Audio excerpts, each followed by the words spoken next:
By the way, somebody, one of our listeners sent us Bob Hike's music project. It's not good. It's surprising. It's bad industrial, but the song titles are very indicative of this man's state and intelligence. So let's go through them. Robots Among the Ruins. Okay. So Among the Ruins, of course, Evola reference. Yes, and also I guess there was that band Above the Ruins. So. Yes, but this is now, it's industrial. So it's they're robots. Then Manifest O. Manifest-O. Plastic Jacket. Okay, whatever. O is for order. Some like Nazi Sesame Street shit. Gustav lives on my street. Boring. Umlaut.f.o. Umlaut, because, Germany. Yeah. Yeah, Germany. Nazis. Yeah. We're Nazis. We like umlauts in Germany. You give me my Eilstein. And Murder is Delicious. Oh. Because this is exactly the character that I was thinking of when we were describing with the knife. Oh, what if I cut myself, huh? I cut you. I'm not afraid of death. Does blood scare you? Murder's delicious. Listen to my boom, boom, boom, boom. Talking through a megaphone. Murder is delicious. Wait, hold on. Let's see what.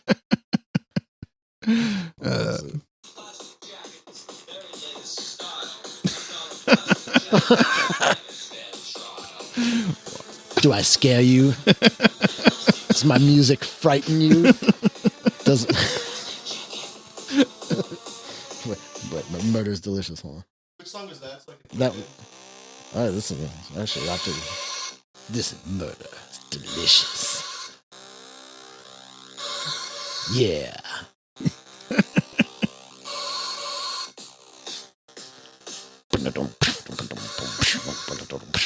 It's every industrial song. Murder is delicious.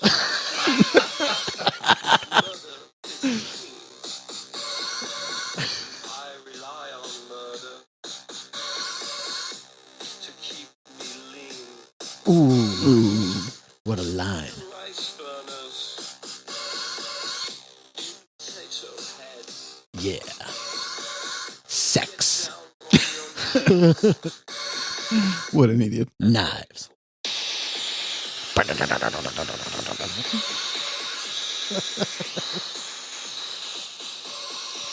That's enough of that. And look at the very suggestive logo, which is a stylized faxes of sorts. Does this make you think I'm a Nazi? Does that frighten you? It's the black color of my shirt and pants. It's scary. Well, the shirt is silver, I think. The shirt gray. is silver. Yeah. Watch me strike a pose. I'm going to make a swastika out of my body. Take out a knife. Do we know the year of that? Let me see. Yeah, so this is the album called The Revolution Will Be Synthesized. Yes. Right? It's 2011. Damn, okay, so he's making vintage ass sounding music. This shit fucking sounds like it's from fucking 1980. I mean, whatever, late 80s. Well, I'm glad to see he's evolved. Yeah. His musical style. He's probably one of those guys that's like, all good music ended when I was a teenager. Okay. Okay, well, I knew there had to be something funny. Yeah. Something else funny about Bob Hike. For sure. I think I found somewhere that a Bob Hike died, and I hoped it was him, but I guess maybe it was some other guy. Okay, 2011, still a while ago at this point. Yeah. It's possible. Anything's possible.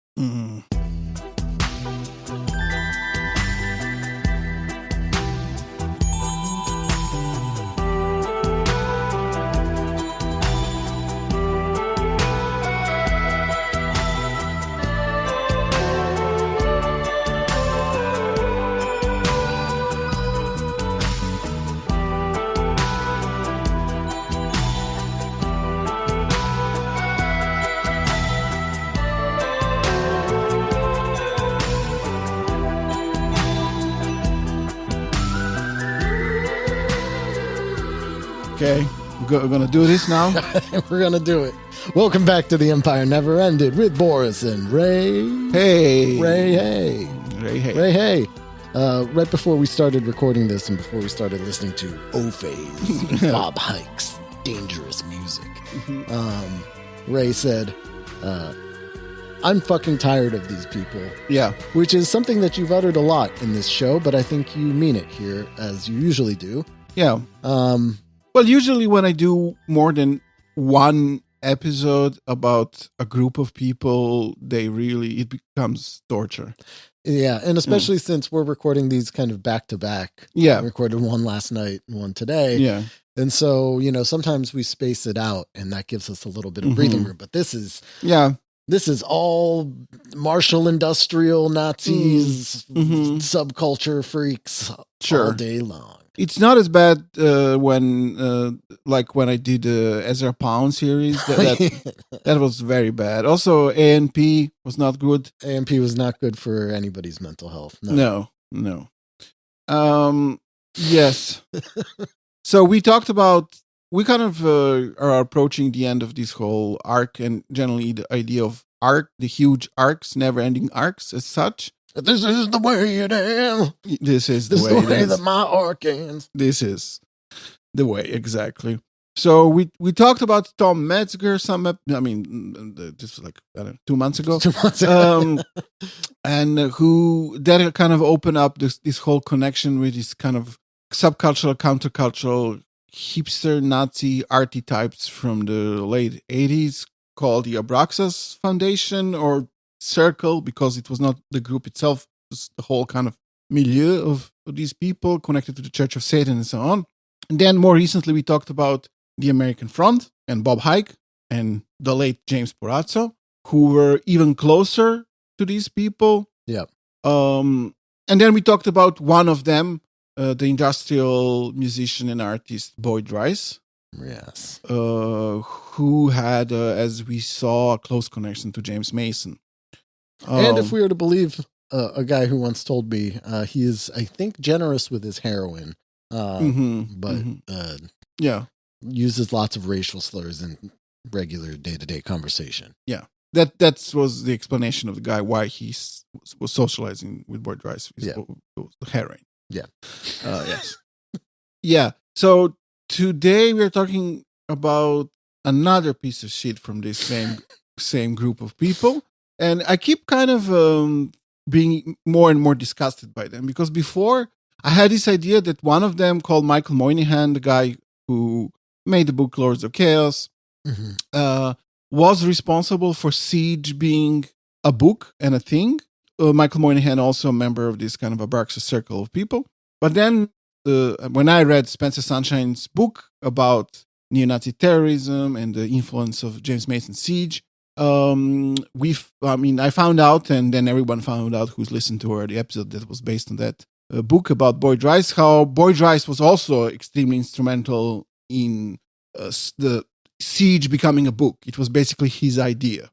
He's the one who first suggested it, and he's also the first from this circle of people who wrote to James Mason and made contact with him, right, and introduced him to everyone else. And while Michael Moynihan was his roommate in Portland, that's when he made Siege into a book. So I think Boyd Rice was probably a part of that whole process. Right. But today we'll talk about Adam Parfrey, who's also quite well known. And he's the most mainstream out of these guys. No? Yes. Like, you wouldn't have to just, listen to industrial music or neo-folk to run across Adam Parfrey. Adam Parfrey, born in 1957, died in 2018. Another boomer. He is mostly well known because he was the founder and editor of a book publishing house called Feral House. That name was, by the way, it was Boyd's idea. And through the years, they published some influential books and some that were made into movies. So, for example, the film Ed Wood is based on a book published by Feral House. Oh, really? Yes. Also, Lords of Chaos, that we mentioned already, the documentary American Hardcore, are all films inspired or based on books published by Feral House. So when Adam Parfrey died in 2018, there was an obituary for him in the New York Times, which praised him as a publisher who championed fringe outsider publications, testing the limits of morality and tolerance. What the New York Times didn't mention was Adam Parfrey's role in creating Siege, inspiring Atomwaffen Division, and his friendship with James Mason. Well, you just ruin all the fun, don't you, Ray? Yeah. So Parfrey's publishing career started in 1975 when he was a student at UCLA. He wrote for the student paper there. He dropped out, enrolled at UC Santa Cruz, dropped out again, and then moved to San Francisco. In San Francisco, he published his own publication, a magazine called Idea, which he described as a punk rag without coverage of punk music itself. It only had 2 issues. It was published in 1981. In the first issue, there was an interview with the editor of that underground publication that we already mentioned called RE/Search, right? Which was kind of a cult underground publication. Boyd Rice would later cooperate with them, but they would drop any kind of support for him once it was clear to them that Boyd Rice is a fascist in the late 80s. And in this same issue of Idea, Adam Parfrey also interviewed a member of the Aryan Brotherhood prison gang. So later, Parfrey moved to New York City, which is where he's from originally. No, I'm not sure. I'm not sure where was he born, to be honest. New York City, it says. Okay. So in New York City, he met George Petros, also later on a kind of influential underground publisher and editor.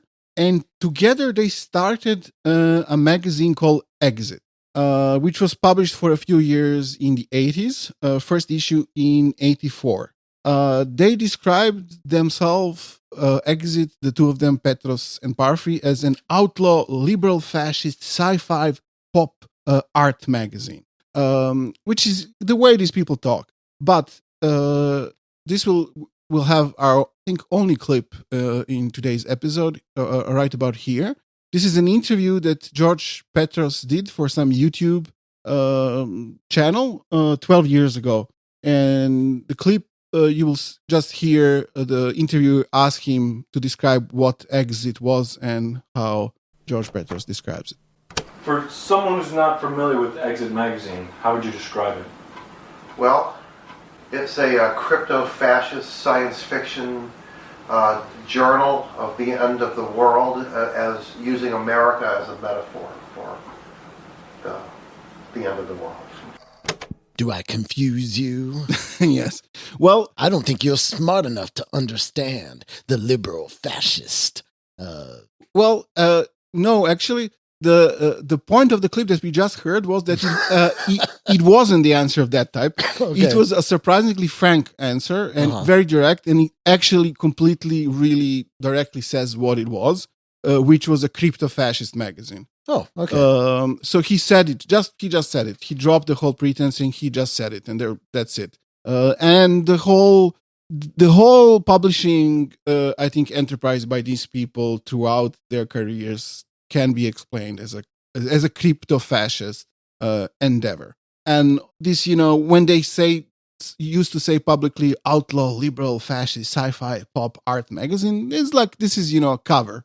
Like this is to sound interesting and to somehow cover. You say fascist, but also you say liberal, so you're just being an archetype. But crypto-fascist is actually exactly what it is, and he said it.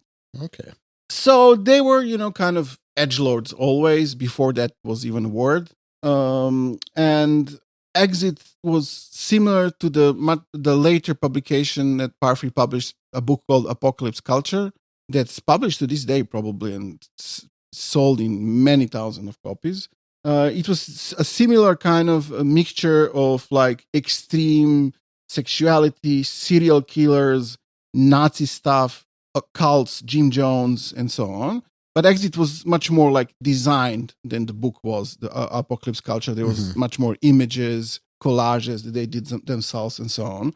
So there was like an image in, I think, issue 1, which was made by Parfrey and Petros themselves, which was called "What is Democracy?" And it offered some of the answers. Some of the answers offered in the image were forced integration, mandatory miscegenation, Nice. overpopulation. Hell yeah. So the contributors in Exit were, among others, was also Genesis P. Orridge, and unfortunately also a member of the band Devo. Mark wrote something there, and there was some connection between Petros and Parfrey with Devo. They did some interior images for one Devo CD, I think, in the 80s. So in 86, as we learned in the previous episode, Boyd Rice sent James Mason a collage made by Adam Parfrey, which portrayed Manson as Jesus. And James Mason was delighted. He wrote back that the picture is absolutely great and asked for if he could get a better quality copy. So in the same month of 86, this was May, Parfrey himself wrote to James Mason. So at this time, Siege was still being published as a newspaper, and Mason was ready to give up. And right that moment, these people show up. So Parfrey writes in May of 86 to James Mason and says in the letter, "My friend Boyd Rice informs me of your interest in Manson as an important figure in saving the white race from a dysgenic conclusion. Well, I happen to concur with your particular beliefs. I thought I was the only one who held them until I knew of Boyd." And by the way, I'm Jewish. Well, yes, actually, he will say that very soon. Good. Which is interesting.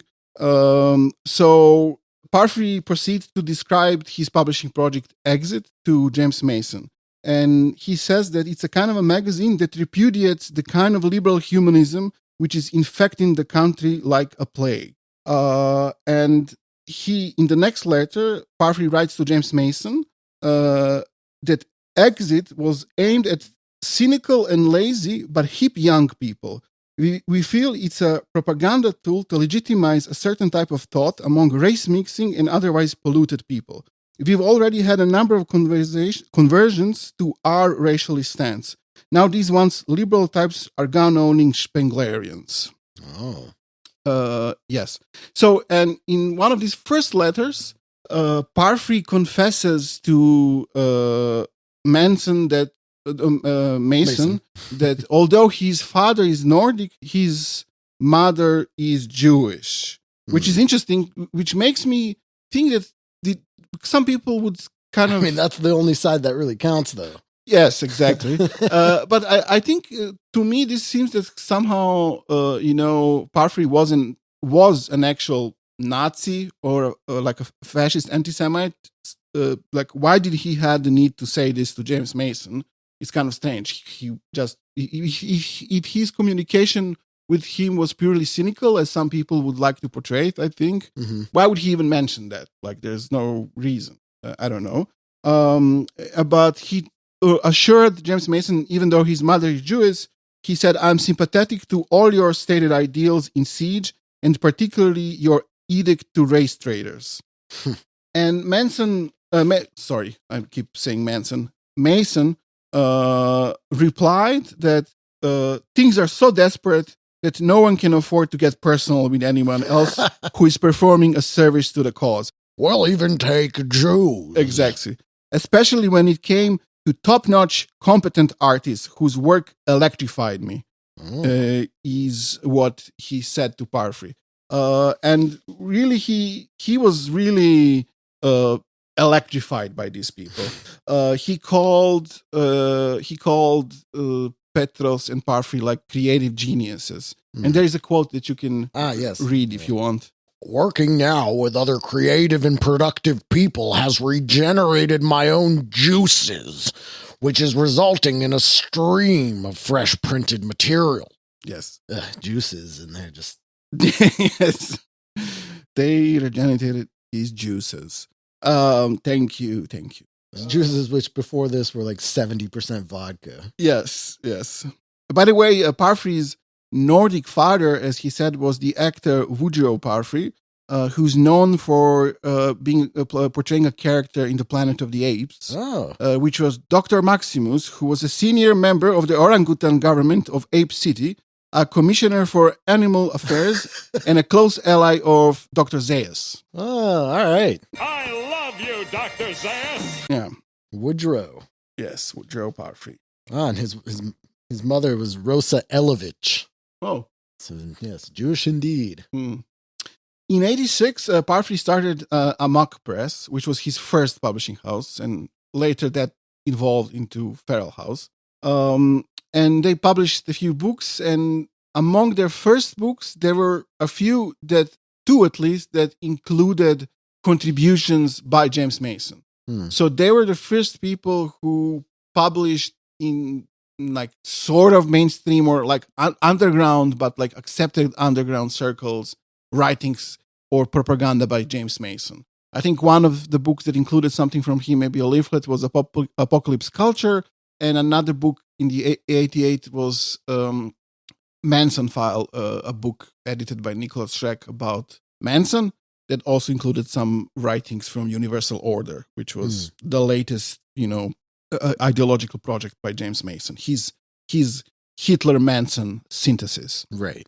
So Parfrey asked also James Mason to share his mailing list with him, so he can use Mason's mailing list to promote Exit and also mock press publications to, Nazis. But it's also clear from Parfrey's letters to James Mason that Parfrey is in touch with Nazis and Holocaust deniers independently of James Mason. He has his own contacts already. Okay. So he's already in 86 in touch with Holocaust deniers, and he mentions as he refers to them, his movement correspondents. So he refers it as a movement, talking about Nazis. Right. So one of them is William Grimstad, who was the editor of the newspaper called White Power, which was the newspaper of the National Socialist White People's Party, who, was a friend of Adam Parfrey's independently of James Mason. Okay. Grimstad also the author of the pamphlet called The 6 Million Reconsidered. Oh. Yes.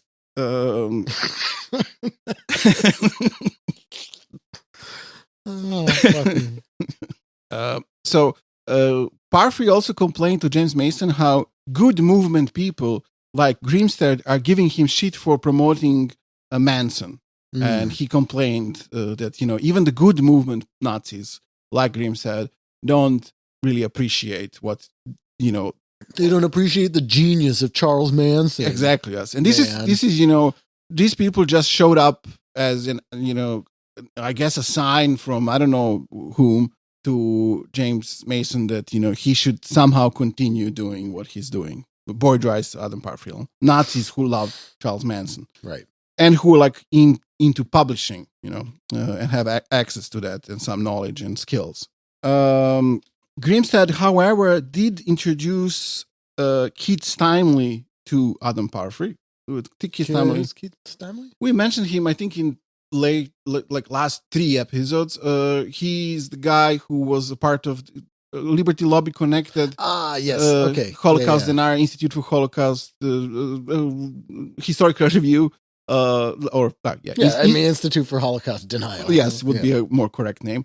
He's the guy who knew and interviewed H. Keith Thompson, who we have a whole episode on, and was very much into Yockey. He wanted to write a book about Yockey, but through this, Grimstad was connected with Adam Parfrey and then with other people from the Abraxas circle, and even played music with Michael Moynihan and so on. And when this Grimstad Nazi guy from the National Socialist White People's Party introduced Keith Steinle to Adam Parfrey, he told him he described Parfrey's circle to Steinle as an apparently vital and by no means traditional right-wing reactionary group of the type that we absolutely have to have if we are to get anywhere. Another Nazi that Parfrey knew and mentioned to James Mason as my friend was a guy called Michael A. Hoffman II, who was a prominent Holocaust denier. His text was later included in Apocalypse Culture, at least in the first edition of it. So at some point, Mason asked for like some art for like I guess Siege that was still being published. Like if Parfrey could make some kind of a collage for him, which they discussed. It never happened, but it's kind of funny, like how Mason described what he wanted to do. He wanted Parfrey to make an illustration of him of the Norse god Thor superimposed on a nuclear mushroom cloud overlooking a street filled with panicked New Yorkers crying to flee. Contrast the anything else but white faces in the mob with his Nordic countenance. As Thor swung his hammer to deliver a completely devastating blow to the scum of the earth. This would be a poster for our side to be massively reproduced and distributed. Can you imagine the effect? Yes. Yeah. So Thor nukes New York City that's full of non-whites. Yes. Can you imagine the effect? Yeah, wow. Yeah. I'm telling you, this is I keep, whenever I think about these people, I keep thinking of the woman from Return of the Living Dead. Like, you ever think about dying, violently? Like, that's what I imagine these people to be. Yes, that is what they are. So they also correspond about the David Irving, the infamous historian who turned into a Holocaust revisionist. Right. So in some letter from 1988, Parfrey writes to James Mason, I hear that politically correct forces are hounding Irving on all ends of the earth, making it very difficult for him to earn a living. You cannot express revisionist views in public or else you're made a pariah. You're going against very powerful interests with big museums, big money, and very dependent Zionist state. See, for anybody who thinks that woke cancel culture is a new thing in these people's discourse, that's from 1988. Just substitute a couple words, it's exactly the same. Adam Parfrey was an eternal victim of what today would be called woke culture. Sure. He always claimed that he was being, he knew McCarthyism by ultra-feminists, anti-racists, whatever, woke liberals, and so on. Yeah. And would describe himself as a pot-smoking libertarian, by the way. As they all do. Yes. Yeah.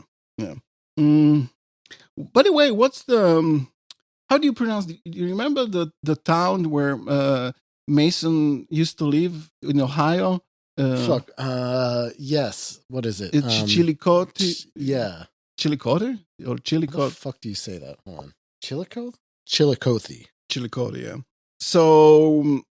Parfrey writes to Mason about the idea that he had with Boyd Rice and Nicholas Schreck to organize like a series of concerts promoting Charles Manson and his cause and like some kind of campaign to set him free, which they call Friends of Justice. That never happened, but they had a whole plan where the concerts will happen in what towns and cities across America. And one of the places was Chillicothe, Ohio, exactly because James Mason lived there. So it also that's where he was born, right? I think so, yeah. Up until he was a teenager, right? Yes. So in 1987, two of Parfrey's associates did a video interview with James Mason.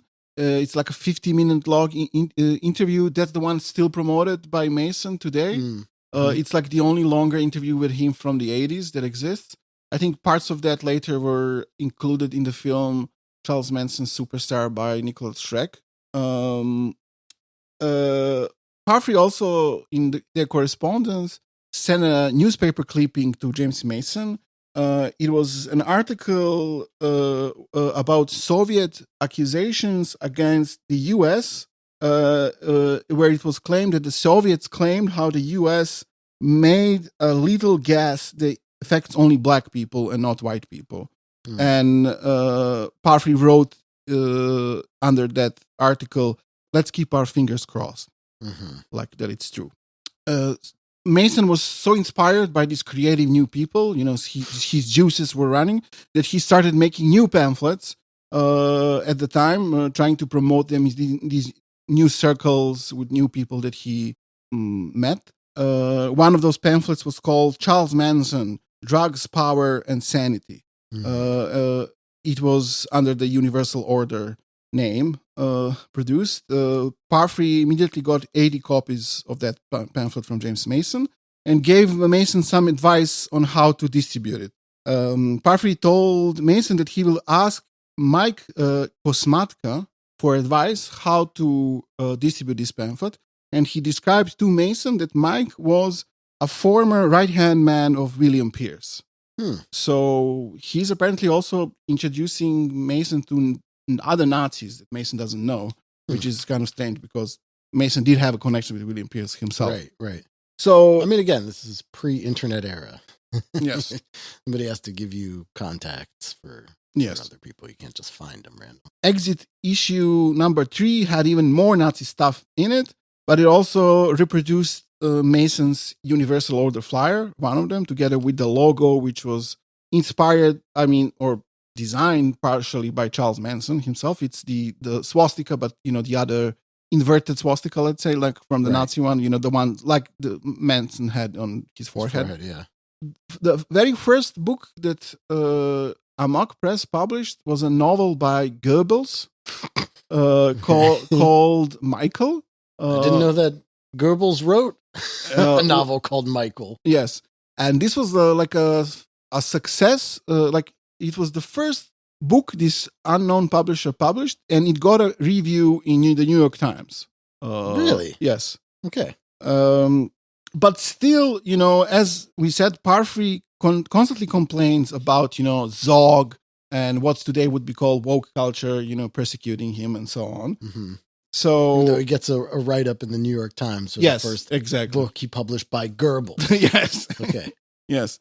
So he writes to Mason, "Yeah, the Jews got pissed at the magazine I sent you. None of them want to see my friend Hitler get his due. Hitler lifted the pride of the white people up and tried to get rid of the commies and exile the Jews where they wouldn't hassle anyone but themselves. But of course, society is making an example of Charles Manson in the same way they made an example of the Germans at Nuremberg." Very similar cases.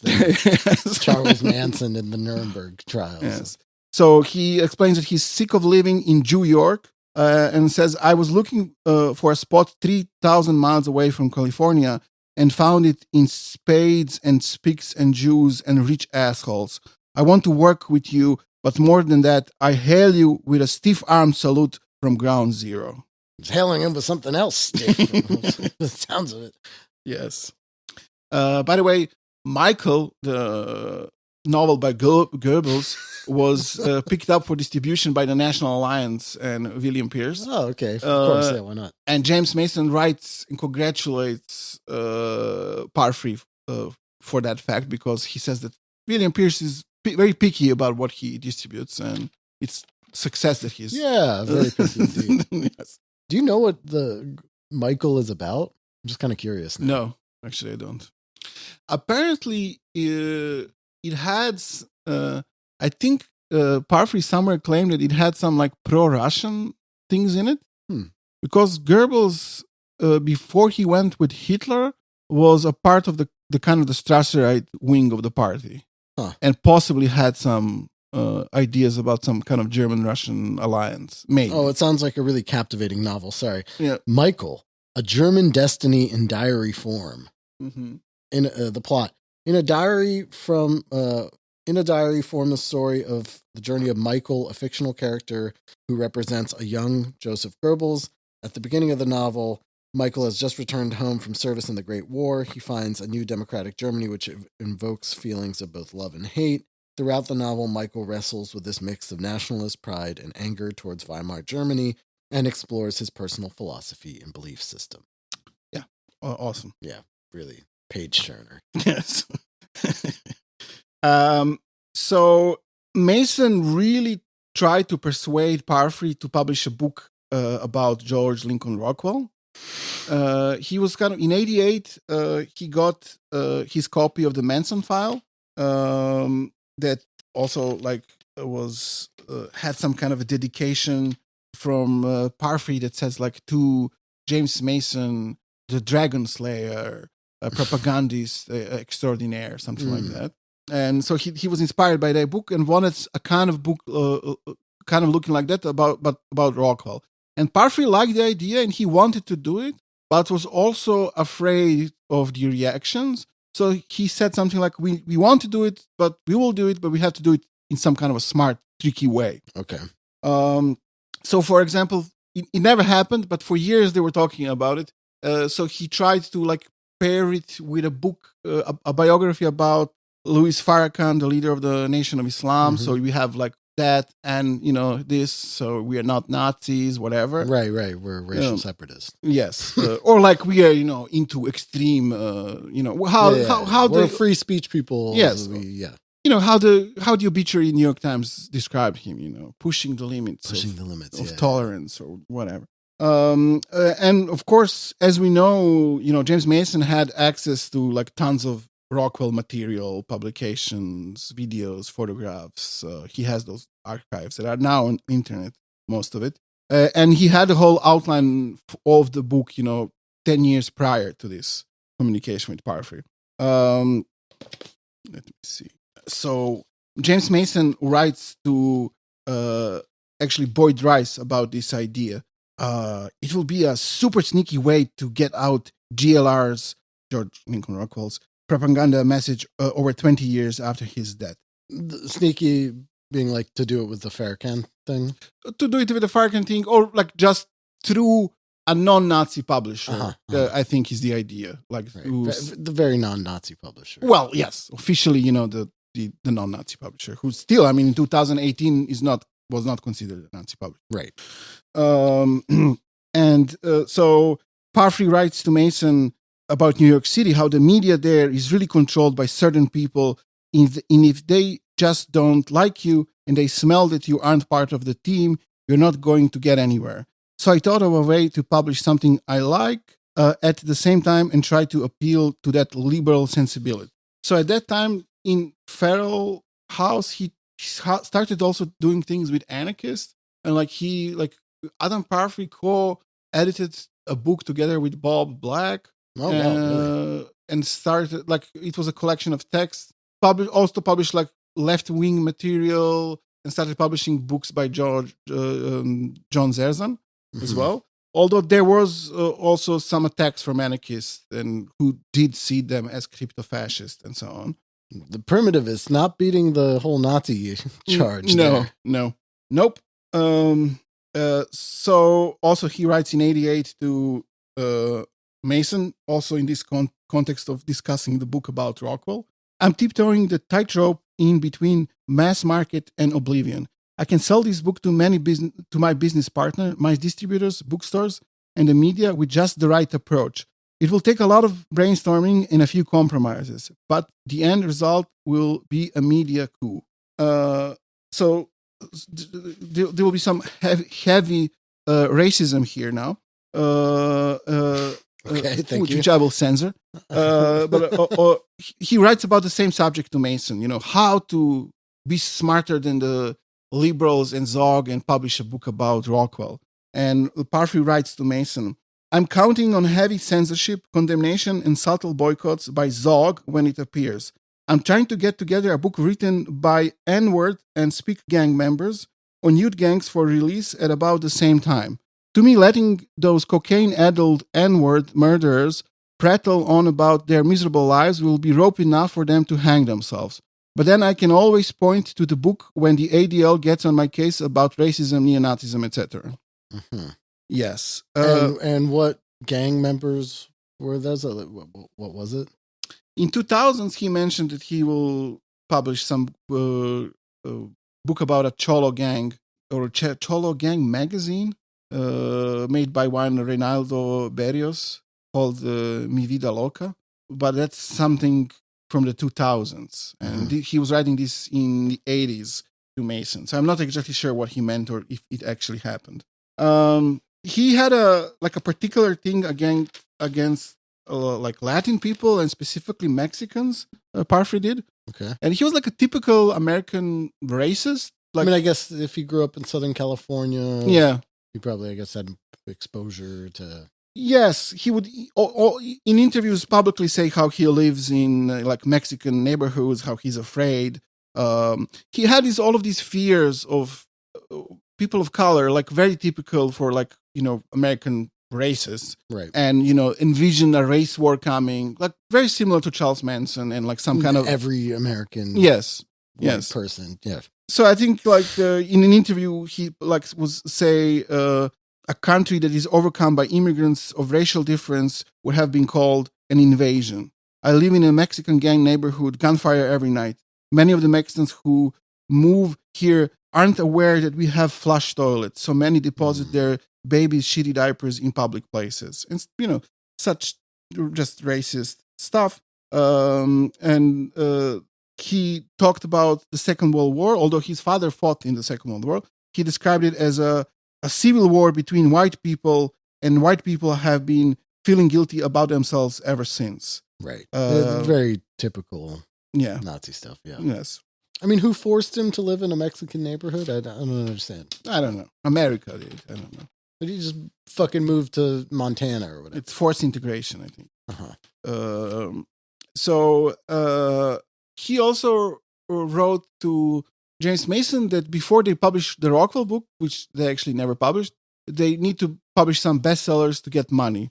And so he also became friends in the 80s with Anton LaVey, who was introduced to him by Boyd Rice. LaVey also was friends with James Mason. Mason liked LaVey, although he was also Jewish. And I think he was also affiliated with Church of Satan. Adam Parfrey was. And he published LaVey's book, The Satanic Witch, which was a bestseller. And Parfrey described that book as a cash cow for Feral House. So it seems that he's also likes Spengler a lot, Surprise, surprise. Yeah. So I don't think that he was like a Nazi exactly. I think he was a fascist of some type, like a crypto-fascist, exactly as George Petro said about their newspaper. Definitely a racist, and definitely in these kind of neurotical fears about the coming race war. So in that way, kind of a very typical like American right winger, right? Yes. Like, yes.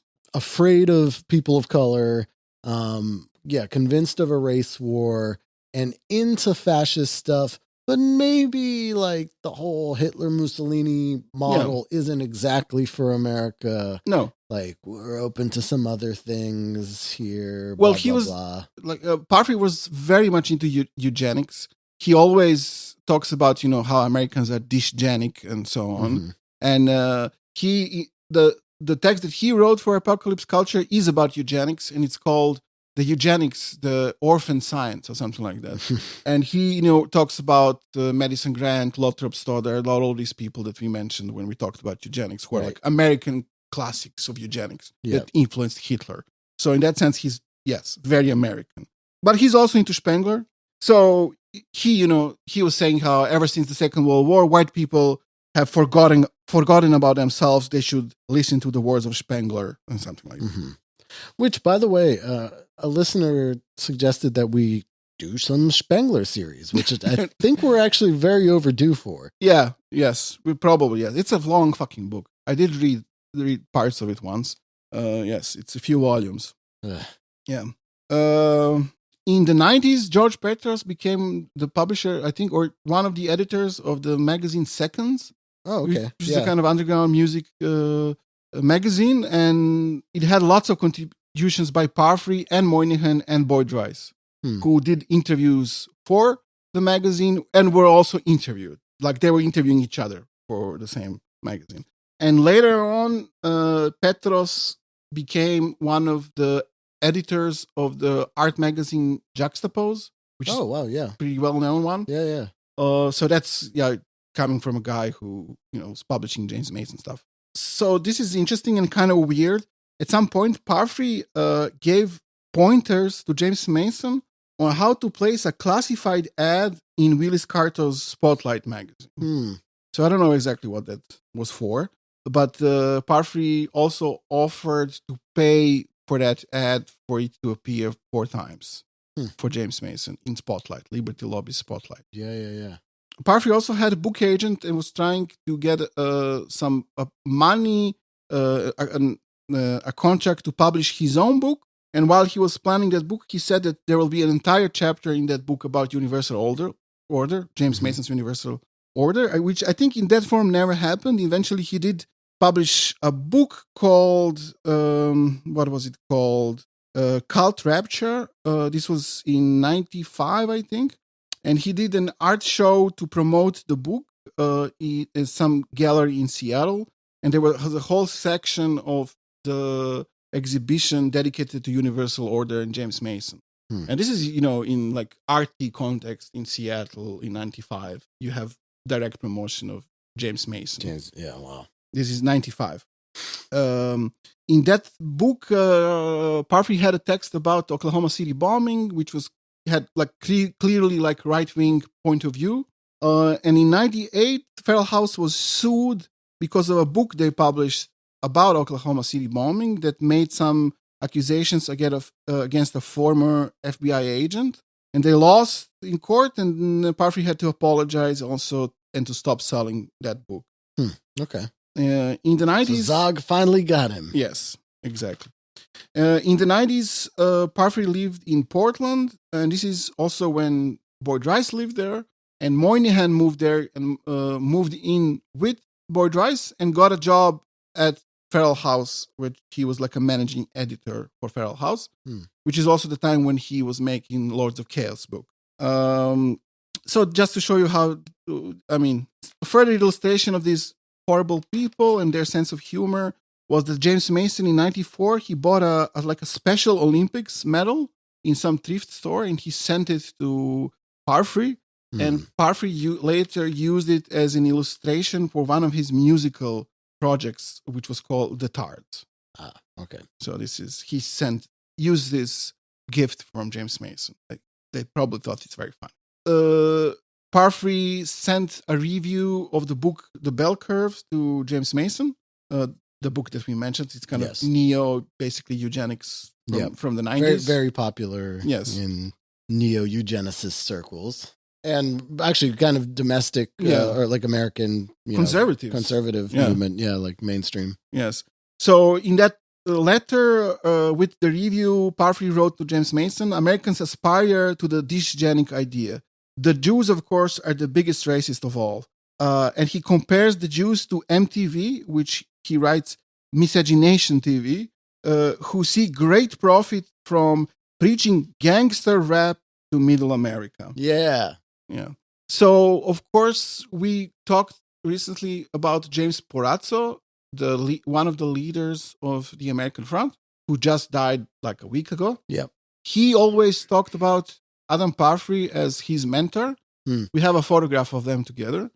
And he wrote how Adam Parfrey always supported all of our projects. He would say our projects.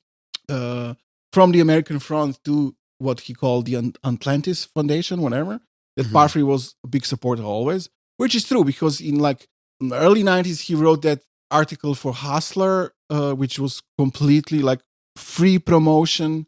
We mentioned that in the Boyd Rice episode. I think I didn't mention it now. Yeah. But Adam Parfrey wrote an article for Hustler in which he promoted Bob Hike and the American Front really as kind of, he portrayed them in a very positive light. Did not write in the text that they are his personal friends as well. He also in that same text promoted the Abraxas Foundation, which he was a member, which he also didn't mention in the text.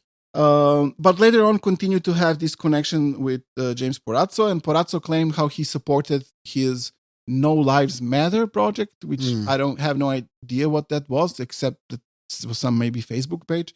And there is, I think, a photograph of Parfrey, I think, wearing a No Lives Matter t-shirt, which is a Porazzo thing going on.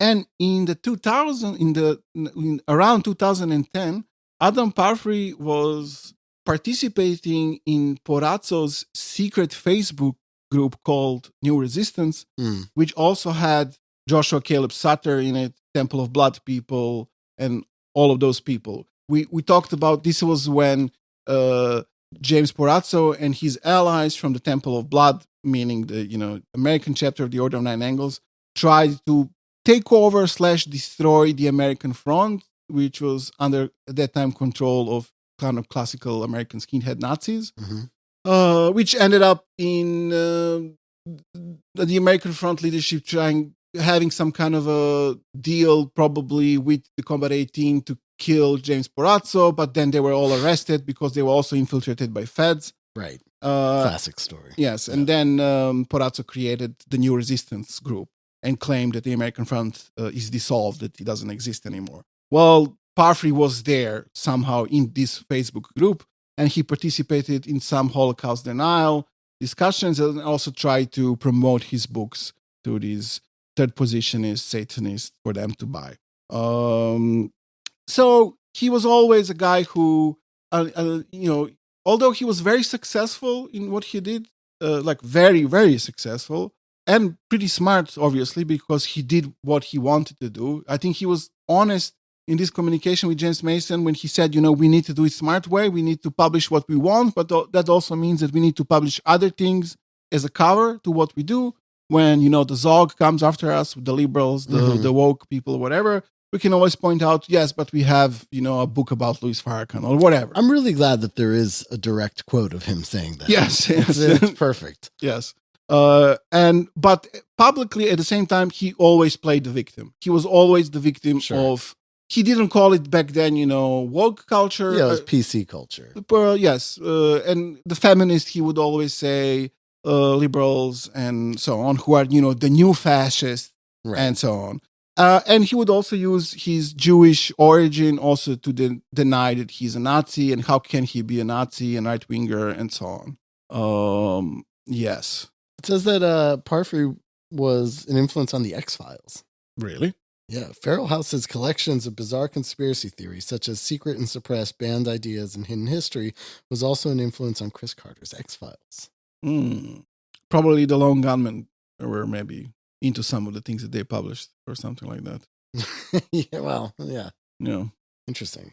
Yeah, I mean, he also, he was a popularizer of like conspiracy theories. They had books specifically on conspiracy theories. Yeah, like that one, clearly. Yes, all kinds of, because the conspiracy theories they were not such a mainstream thing as they are now. Like now, so many people are into conspiracy theories.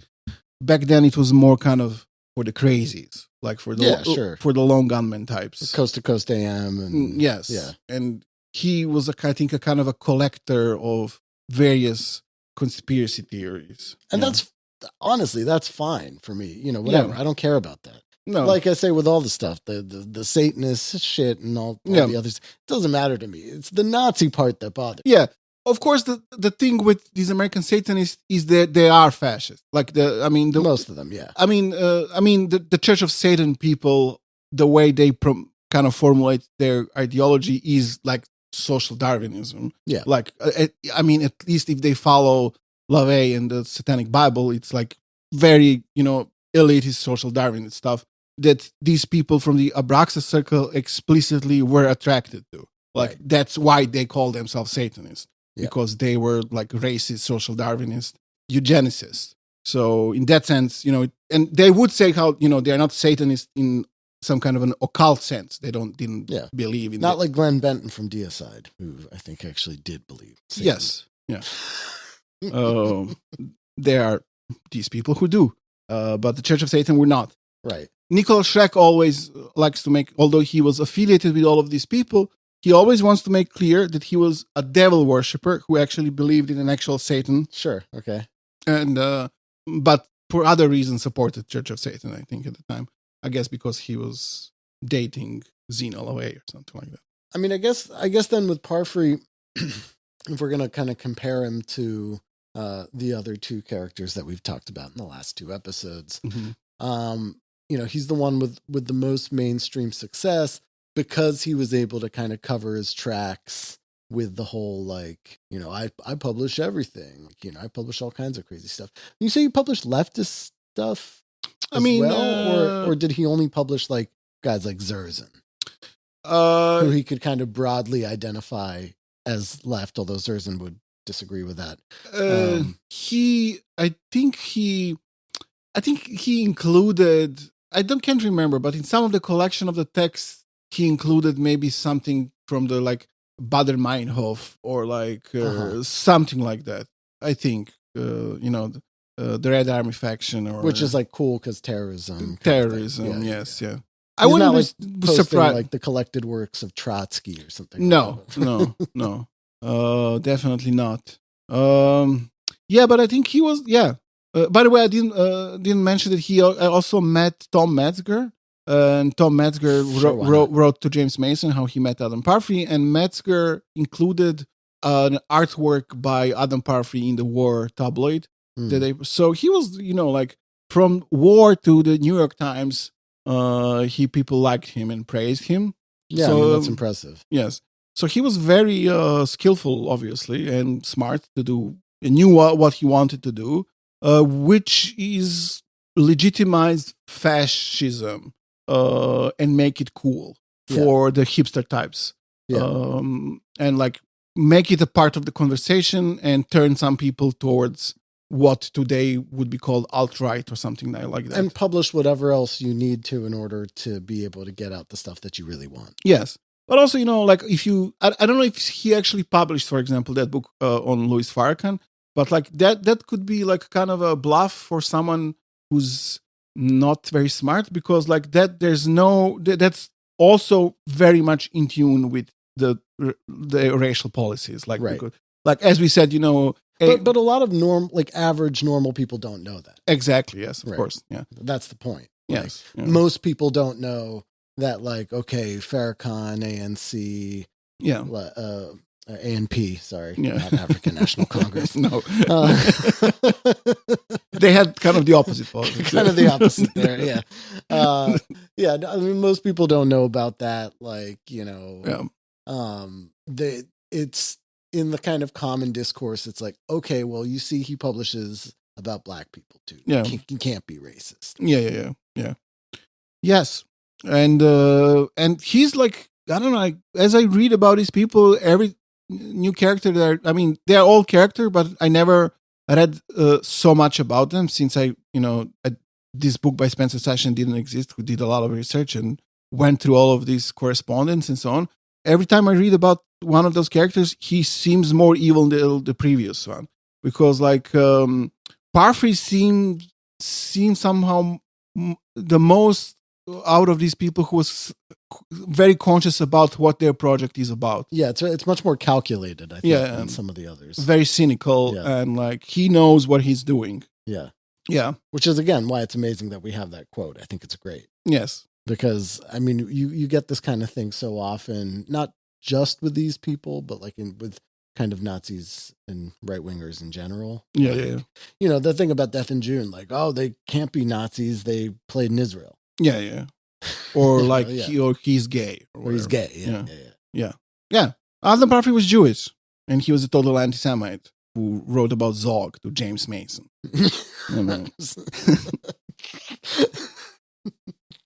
No. Sadly, not the first that we've covered on this show. No, actually, he for that reason he was kind of fascinated by Daniel Burroughs. Of course, he published in one of the versions of Apocalypse Culture. I don't think that every edition has the same text in it. He published a text by Daniel Burroughs, which was called "The Importance of Killing." Burroughs, we talked about, he was a Jewish member of American Nazi Party and later on the National Renaissance Party, I think, who killed himself when it was confirmed publicly that he's Jewish. I think Parfrey had some kind of a connection with that guy.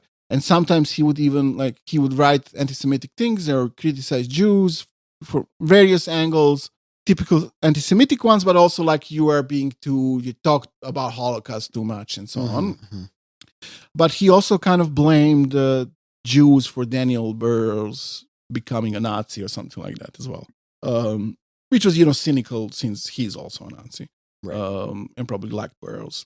But Burroughs was like, when he died, he was eulogized by Rockwell. Yeah. Even after they found out he was Jewish. Publicly, yes. I think Rockwell did a press conference and said how that was a committed Nazi. He did good things for the movement and so on. So it's obviously, if you're a committed Nazi, you can even be Jewish. And Rockwell and James Mason do not have a problem with that. And also in this same period, uncharacteristically for James Mason, he would publicly say how old school anti-Semitism is like dated, something that it's like It's passé. It's passé, yeah. We need to overcome old school anti-Semitism. Although, today his followers are very much ultra Old school anti-Semites? yes. Yeah. But in that period, when he made this connection, I think he was saying that for opportunistic reasons because a couple of influential people in those circles were actually Jewish. Because LaVey himself, who was, I didn't know that. Is LaVey Jewish? I think so, or at least it's claimed that he is. So I don't know. But who claims it? The The 09A or something? I don't know. I know that I read that all these Nazis like James Mason would say, yes, he was Jewish, but he was a good guy. So I kind of thought that that's a fact, but let me check. Simple Wikipedia says that he was born to a Jewish family as Howard Stanton LaVey, or Levy. Levy, Yeah. But I don't know. So maybe Jewish. At least James Mason believed that he was Jewish. Right. And also, there was a claim that Nicole Schreck is Jewish by the estranged son of Zina LaVey, who was Nicole Schreck's wife for a few decades and still is on good terms with him, and is the daughter of Anton LaVey. Yeah. She had a son who called Stanton LaVey, who died some years ago, who hated his mother and her husband, Nicholas Schreck, and claimed that Nicholas Schreck's real name is Barry Dubin or something like that, and that he is a Jewish Nazi or something like that. And I also heard some Nazis interviewing James Mason and asking him, did you know at the time that Nicholas Schreck was Jewish? And James Mason says, yes, we all knew that, something like that. So I think whether these people are Jewish or not, James Mason thought that they were, and Parfrey told him himself, like in one of the first letters, he said, "My mother is Jewish. Is that okay? But I'm an anti-Semite." So I think for that reason, James Mason was ready to tone down like the extreme anti-Semitism publicly in the early 90s, because all of these people were like ready to promote him, and they did really, like even before. So we made a point to how they made Siege into a book, but even before that, in a few of their publications, they published James Mason stuff, his art or the text that he wrote, and they praised also his skill as an artist. Parfrey did. So they published his in Apocalypse Culture, in the Manson File, also in the magazine he did with Petros, Exit. So they really, he was an important figure for them. I think mostly because of the Charles Manson connection. They were all very much into Charles Manson, and I think that was kind of a perfect way for them to do their crypto-Nazi, crypto-fascist thing. Like Charles Manson is, for a lot of people, it seems crazy that a fascist would be into Charles Manson. At the same time, a lot of people, for various reasons, were fascinated by Manson and still are. Sure, yeah. There's like incredible amount of books written by about the whole case, theories. I mean, it is interesting. It is. The Manson family is a interesting phenomenon. Yeah, it's definitely a phenomenon that a lot of people are interested in. Their movies, books, and so on. And actually, Manson had very racist ideas. The whole idea of a helter-skelter apocalypse was an idea of a race war that he had, and would, he collaborated with James Mason for years. Like eventually their relationship ended, but it lasted for years. Not a lot of relationship like Manson was not really a very social. Like he was not able to have always lasting relationships. Only with people who were kind of followers and who were really completely submissive, did everything that he wanted. Otherwise, it was very difficult for him to have lasting relationships. But he had one with James Mason, and explicitly supported his kind of Nazi project. But he also wanted for himself to be the leader of it and the main ideologue of this kind of new kind of Nazism. They were centered around Manson and not Hitler and so on. Right. And I think for these people, that was a kind of a perfect thing, because that's like there's a commercial side to it. People are into Manson stuff. They're just intrigued. They want to buy books and read about it. And also it's a way to make your fascism and more like less obvious. Yeah, and more accessible. Yes. Which is kind of ironic. But yes. Yeah. Yeah. Charles Manson makes it more accessible. Yeah. So I think that, the whole thing about, they probably also saw Mason probably is a bit crazy. Maybe I think James Mason actually believed in this Manson-Hitler thought thing. And these other people like Boyd Rice and Parfrey, I think maybe saw it in a more kind of a cynical way. Mm-hmm. They saw it as something that's a good way to promote their own fascist politics in a kind of fresh new way. And it's like fun and edgy. And it's fun and edgy. And it's good for your art project. Yes. Like, well, we support Charles Manson. Yes, exactly. Yeah. Well, I think this one is a little bit more interesting to me than maybe the last one, just because I think of this like kind of mainstream success. Yeah. And just like I hate Boyd Rice. Sure, of course. I mean, I hate this guy too, but yes, it's more interesting to me because Feral House.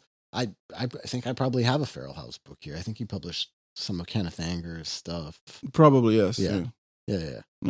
Yeah, Kenneth Anger was also connected to Church of Satan. Church of Satan, yeah. So the same, they knew they were for sure friends. Yeah.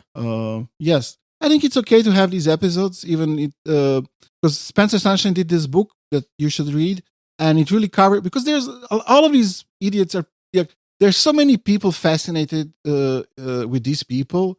Like, all kinds of people, not necessarily bad people, but people who are into obscure stuff. Sure. There are many people like that. It's not a few people. There are many people in the world who are interested in obscure stuff, be that music or occult stuff or whatever, publishing, art. I mean, you, the listener who listens to this show. Yes, us, and so on. And there were all of these figures have people who are, for some reason, if not fascinated, but interested in them, and there were many conversations.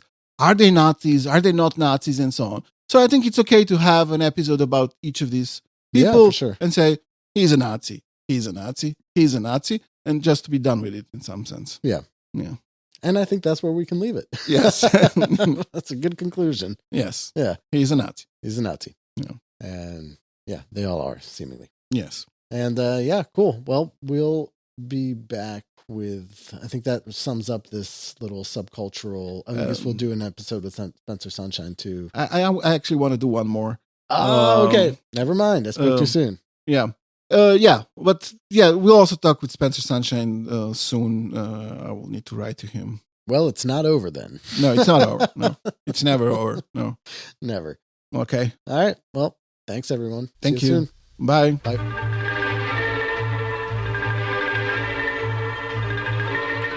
Ray here. I had a dream, and it was that I won't be working in call centers anymore. And you can help that dream become a reality by going to patreon.com and subscribing. And if you're German, or Austrian, or Einzeldeutsch, whatever you people call yourselves these days, doesn't really matter. The fact is, your grandfather killed my grandfather. He marched down the street in my hometown, renamed the square fucking Adolf Hitler Square. You think I'm kidding? All of this actually happened.